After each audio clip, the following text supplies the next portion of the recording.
Salut les petits potes, j'espère que vous allez bien. Aujourd'hui on se retrouve pour 5 threads d'horreur. Ouais, je peux enfin faire la main comme passe-partout, c'est trop bien. Vous savez quoi, j'avais une petite question, je me demandais dans ma communauté le signe astrologique des gens. Je crois que je vous ai jamais demandé cette question, j'aime bien. Voilà, je sais pas, moi j'aime bien le signe astrologique. Sachez que je suis scorpion, ascendant scorpion. Voilà, comme ça. N'hésitez pas hein, si vous avez votre signe astrologique et votre ascendant, c'est toujours marrant. Allez, on se retrouve en commentaire et puis voilà.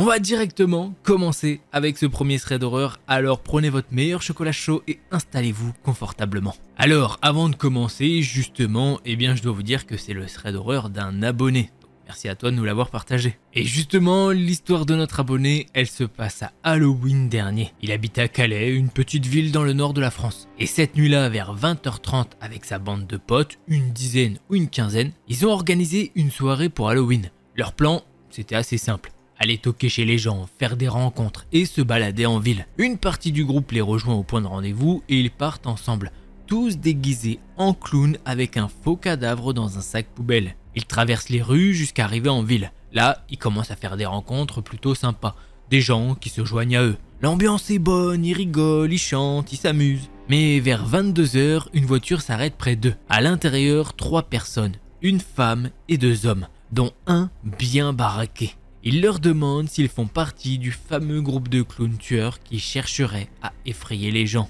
Florian et ses potes expliquent que non, qu'ils sont juste là pour s'amuser, qu'ils ne cherchent pas à faire peur à qui que ce soit. Les 3 types ne les croient pas et les menacent. Si on vous recroise, on revient avec des œufs pour vous les balancer dessus. Florian et ses amis ne prennent pas ça au sérieux et ils continuent leur balade. Mais 15-20 minutes plus tard, ils recroisent la voiture devant un carrefour. Les 3 personnes sont visiblement venues acheter des boîtes d'œufs. Florian et son groupe essayent encore de discuter avec eux, de leur expliquer qu'ils font erreur, mais rien n'y fait. Finalement, la voiture repart. Quelques instants plus tard, ils croisent la voiture une nouvelle fois.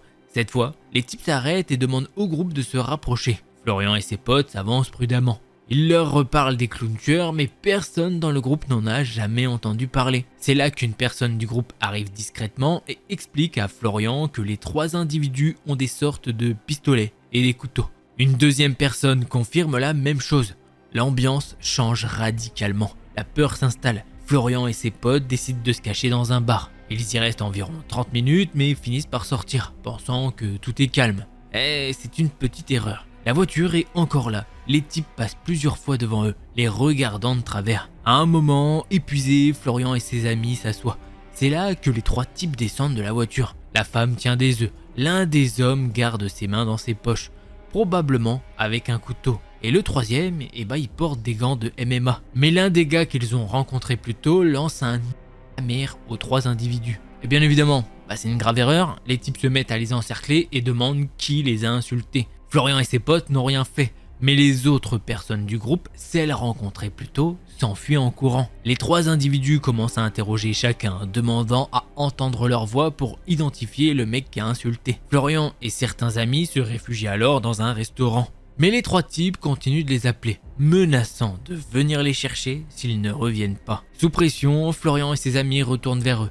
Les 3 personnes fixent Florian et ses potes et finissent par poser un ultimatum. Si vous voulez partir, vous devez accepter qu'on vous balance des œufs dessus. Pris de panique, Florian et ses amis acceptent. Ils se mettent en ligne, prêts à courir pendant qu'on leur jette des œufs. Une fois le jeu terminé, tout le monde part en courant dans des directions différentes. Florian et ses potes se cachent derrière une voiture et restent immobiles pendant 5 minutes. Le temps que les types arrêtent de tourner en ville pour les chercher. Ensuite, ils retrouvent un pote et filent chez une amie. Une fois à l'abri, ils se posent et reparlent de tout ça avec une boule au ventre. Florian attend que 2 amis viennent le chercher pour le raccompagner chez lui en trottinette. Finalement, il rentre sain et sauf.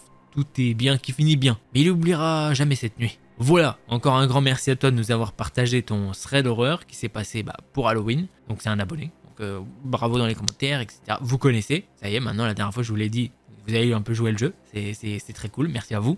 Les gars, limite dans la voiture là, je me demande si en fait le truc de on cherche des clowns tueurs machin, c'était pas un prétexte. Ils avaient juste envie de foutre le bordel, ça se voit, ça se sent, limite t'es là, t'es en mode.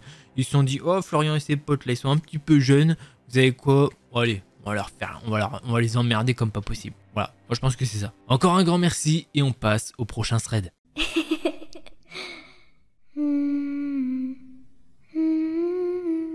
Victoria, elle a 20 ans et son dernier appart, c'est un petit studio à 2 heures de sa fac en Île-de-France. C'est là qu'elle rencontre un gars qu'on va appeler X. J'avoue que dans le thread, c'est elle qui l'a appelé comme ça, je me suis dit, c'est quoi? C'est pas mal. Ils se croisent dans un cours de biochimie. Lui, il galère grave, elle est en avance. Alors, elle lui file un coup de main. Pendant 2 semaines, il papote un peu, rien de bien sérieux pour Victoria.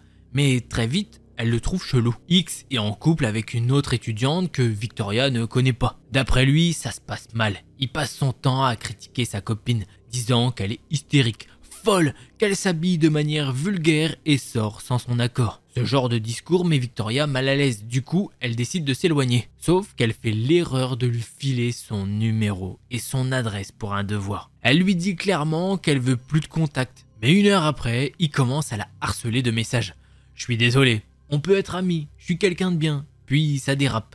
Ouais, vous êtes toutes les mêmes vous. T'aurais bien traité toi hein. Et bon, il y a des insultes qui s'enchaînent après ça. Victoria prévient la fac le jour même, mais ils prennent pas la situation au sérieux. Ils disent que c'est chiant, mais qu'il finira par passer à autre chose. Bon, petit spoiler, non, hein. Au contraire, c'est le début de l'enfer. Le mec envoie des messages comme « Je sais où t'habites » toutes les demi-heures. Victoria, elle flippe, elle se sent seule, alors elle squatte chez une pote quelques jours, en espérant que ce ne sont que des menaces en l'air. En cours, c'est l'horreur. Il se met toujours pas loin d'elle, et il la fixe pendant des heures. Victoria, elle est désemparée. Un soir, pendant son service dans une petite brasserie, elle voit sa voiture, garée dehors, moteur et phare éteint. Il reste là tout le service. Un collègue doit la raccompagner. Comment il a su où elle bossait? Ça, c'est un mystère.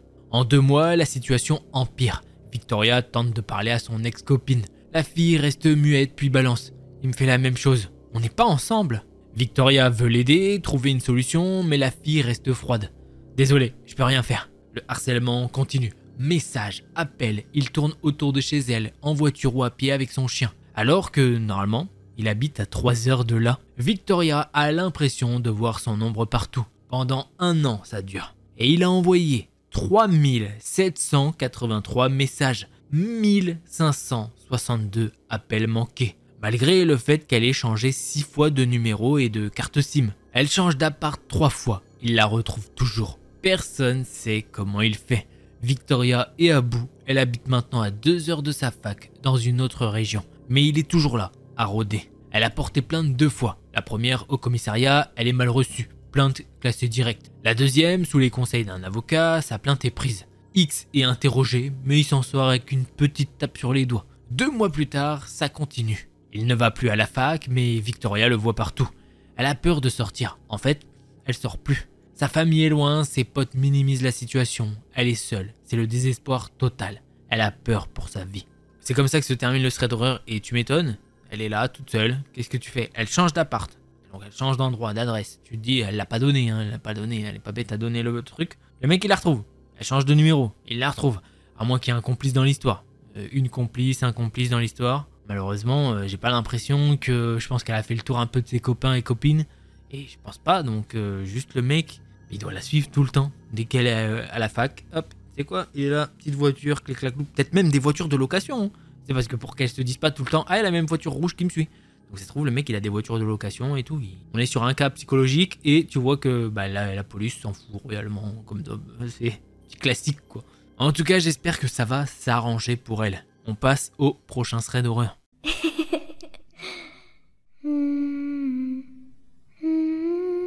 Alors juste avant qu'on commence ce 3e thread d'horreur, si tu ne l'avais pas fait, n'oublie pas, petit pouce bleu, ça aide énormément. Et tiens, tant que t'es là et que t'en es là dans la vidéo, déjà, tu m'as mis ton signe astrologique, j'espère. Et si tu l'as pas fait et que t'as pas envie de le faire, voilà, machin. Pour me soutenir, tu vas écrire un mot qui va être jeton.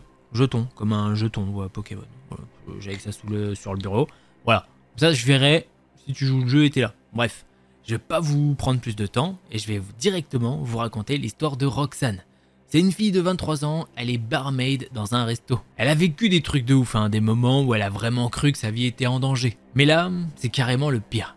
Elle bosse en double shift, voilà, elle a fait 2 fois un service, si je puis dire. Et un jour, vers 11 h, un livreur débarque avec un colis. Roxane signe pour le colis, lui dit de passer une bonne journée avec un sourire. Et voilà, elle retourne à son taf. C'était un vendredi ou un samedi, elle se souvient plus trop. Mais plus tard, le resto est devenu super blindé. Le parking était plein à craquer et le resto aussi. Roxane voit des tonnes de gens tous les jours et franchement, reconnaître quelqu'un une deuxième fois dans son uniforme, c'est pas évident. Le mec de FedEx revient et s'installe au bar. Roxane, évidemment, se souvient pas de lui après leur interaction de 25 secondes le matin même. Elle commence à lui parler comme elle le fait avec tous les clients. Elle lui sert un verre, un apéro, un autre verre, un plat, tout ça. La conversation commence tranquillement, il lui dit « Tu travailles ici depuis combien de temps ?» Elle lui répond « Bah, quelques années, j'ai gravi les échelons. » Et lui qui lui dit « Bah, t'aimes bien être ici ?» Bref, une conversation normale de bar. Mais petit à petit, ça devient moins normal.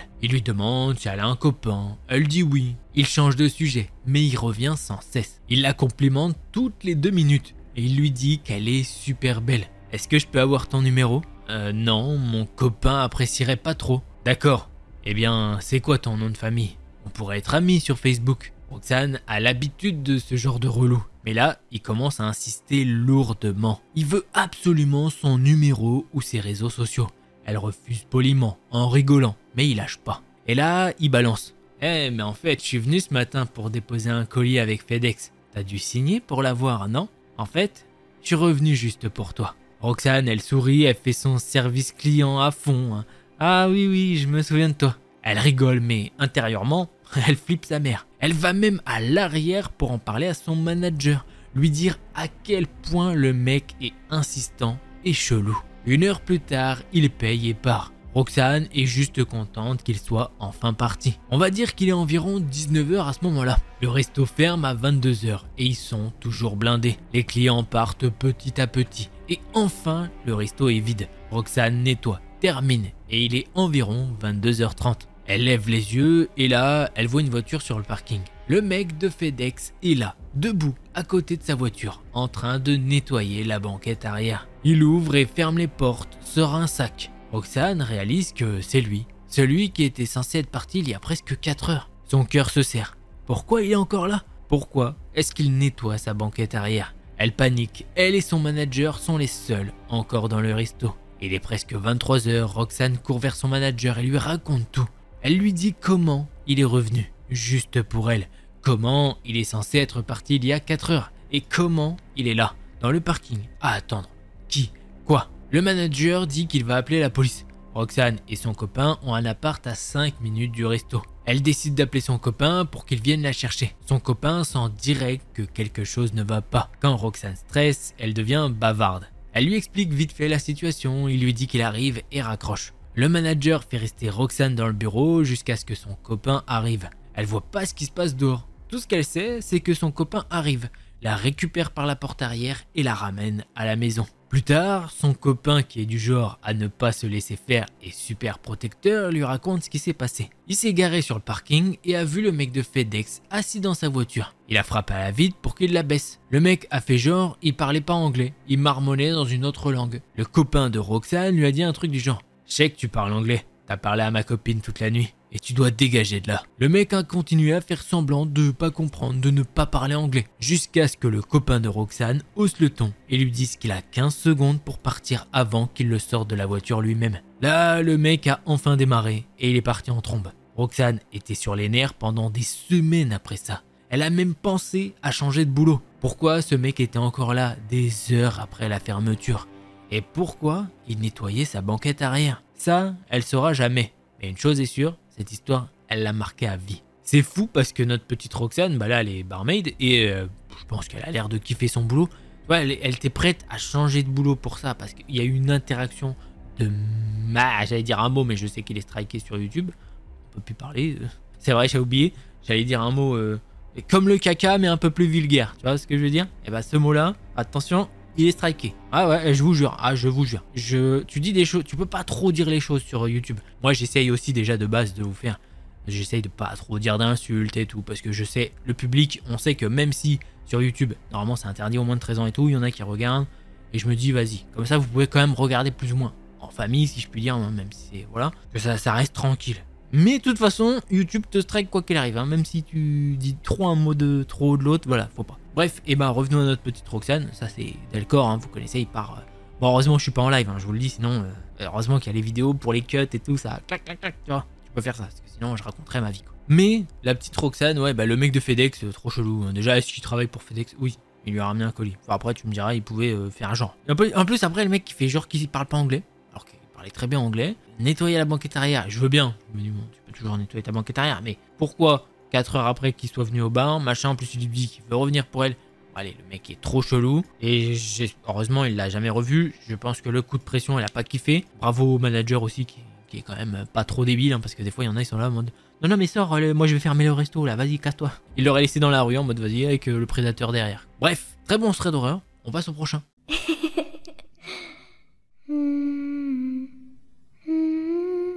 Esme, c'est pas une très bonne écrivaine, hein, c'est elle qui le décrit, ni même quelque chose qui s'en rapproche. Mais elle essaye quand même de partager son histoire. Ça se passe quand elle a 11-12 ans, elle se souvient pas exactement. Elle a une heure de coucher vers 20 h, mais ça colle jamais parce qu'elle est toujours occupée avant. Du coup, elle se couche généralement vers 21 h. Après le dîner avec ses parents, elle descend dans sa chambre. Comme d'hab, c'est sans incident. Mais ce soir-là, c'est différent. Elle ne sait pas trop comment l'expliquer, mais c'est juste plus important. Quand elle s'allonge dans son lit, elle sent son chat sauter dessus. Pour une raison bizarre, elle jette un coup d'œil autour d'elle, vérifie les fenêtres, la porte et allume le ventilateur. Quelques minutes après s'être couchée, elle s'endort. Soudain, elle se réveille, tourne la tête pour jeter un œil à l'horloge. Et elle n'oubliera jamais cette heure, 4h27 du matin. Elle baisse les yeux et voit son chat qui dort joyeusement contre sa jambe. Le ventilateur toujours allumé. Elle pense alors à aller boire un petit coup et à essayer de se rendormir. Mais avant de faire ça, elle vérifie la porte, puis la fenêtre. À l'instant même où elle regarde par la fenêtre, elle voit un homme. Elle n'a aucune idée de qui c'est. Elle vit dans une petite ville donc c'est super rare de croiser un inconnu. Il doit avoir au moins 40 ans. Il n'est pas rasé. Il a des poils gris sur le visage. Il est chauve. La lumière du porche est éteinte et le clair de lune brille sur son visage. Ce qui rend la scène encore plus terrifiante, c'est qu'il tient fermement un couteau dans sa main. La lame luisant sinistrement sous le clair de la lune. Il la fixe droit dans les yeux et son cœur bat comme jamais auparavant. C'est une terreur différente. Vu son âge, elle ne bouge pas d'un centimètre. Elle a trop peur. Ça dure probablement environ 30 secondes, mais pour elle, c'est comme si ça durait des heures. Elle réussit à rassembler son courage pour faire quelque chose. Ou c'est peut-être l'adrénaline, peu importe. Et elle se lève rapidement de son lit. Elle tombe un instant, puis se relève en courant. Elle se précipite vers la porte, l'ouvre et file direct dans la chambre de sa mère, au bout du couloir. Elle frappe des poings sur la porte et lui crie de se lever, sa voix tremblante comme un appel à l'aide.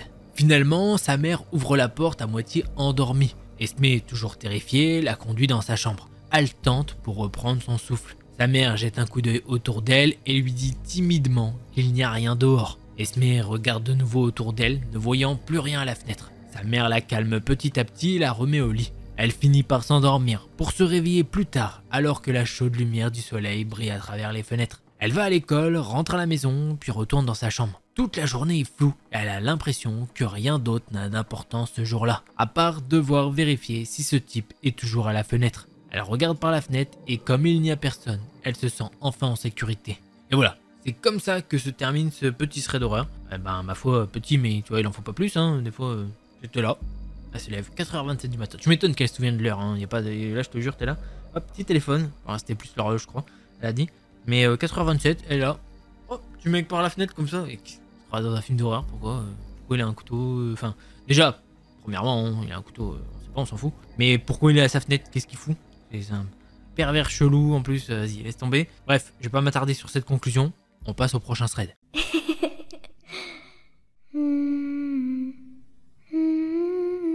Alors, pour cette histoire, eh bien c'est celle d'Aria et d'habitude, elle a pas l'habitude de faire des petits récits d'histoires comme ça. Mais là, elle a besoin de partager tout ça. Ça fait 2 mois qu'Aria vit chez de la famille, pour des raisons qu'elle préfère pas trop détailler. Bon, c'est rien de grave, hein, mais ça n'a aucun rapport avec ce qui va suivre. Tout ce que tu dois savoir, c'est qu'elle passe la plupart de son temps à l'intérieur parce qu'elle fait des cours en ligne. Les gens avec qui elle habite sont aussi souvent à la maison, en télétravail, mais ils partent régulièrement pour des rendez-vous pro. Ils vivent dans un grand appartement avec un rez-de-chaussée et 2 étages. Les journées d'Aria sont assez routinières. Elle fait ses cours, va faire du sport le soir, se couche et recommence le lendemain. Elle en profite aussi pour visiter Paris, une ville qu'elle n'avait jamais vraiment pris le temps de découvrir avant. Elle se sent bien et ça la dérange pas trop de se retrouver seule pendant quelques heures chaque jour. Et puis, elle n'est pas vraiment toute seule. Il y a un joli chat qui lui tient compagnie pendant qu'elle étudie. Quand elle est seule dans l'appartement, il y a moins de bruit du quotidien, ce qui lui permet d'entendre plus distinctement les bruits venant de l'étage au-dessus.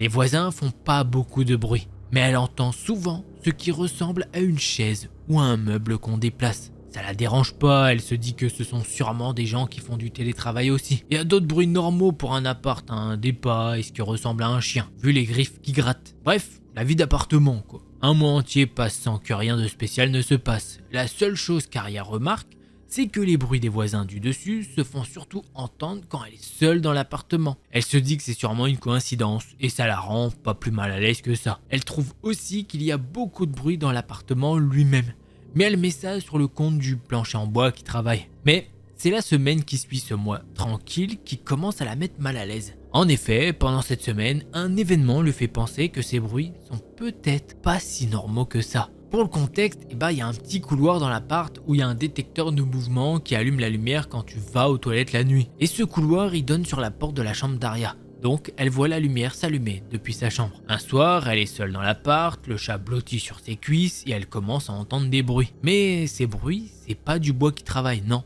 Ça ressemble à autre chose. Elle se dit que c'est sûrement rien, mais elle ose pas bouger le chat parce qu'elle se sent déjà pas super à l'aise. Quelques minutes passent sans qu'elle entende de nouveaux bruits, jusqu'à ce qu'un petit son à peine perceptible lui parvienne. Et là, la lumière du couloir s'allume. Paniquée, Aria se lève, ce qui plaît pas du tout au chat. Elle attrape un stylo à côté d'elle et se dirige vers le couloir, pas très rassurée. Elle regarde partout, mais il y a personne.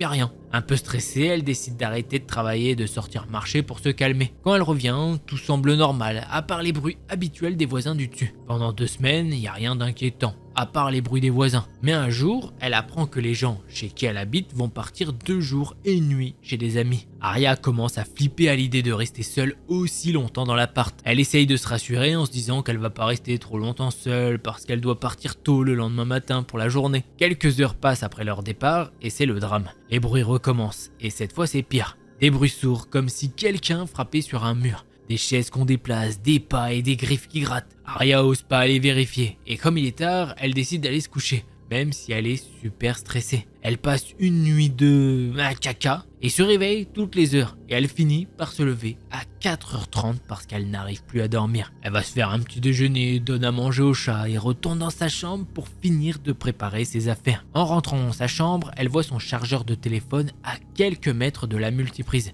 qui est éteinte. Sauf que quand elle est sortie de sa chambre, la multiprise était allumée et elle pouvait pas accrocher le chargeur en sortant parce qu'il était sous le bureau. Elle pense d'abord au chat, mais elle se rappelle qu'il était avec elle tout le temps. Là, elle se fige et décide de partir plus tôt que prévu, à 5h au lieu de 6h30.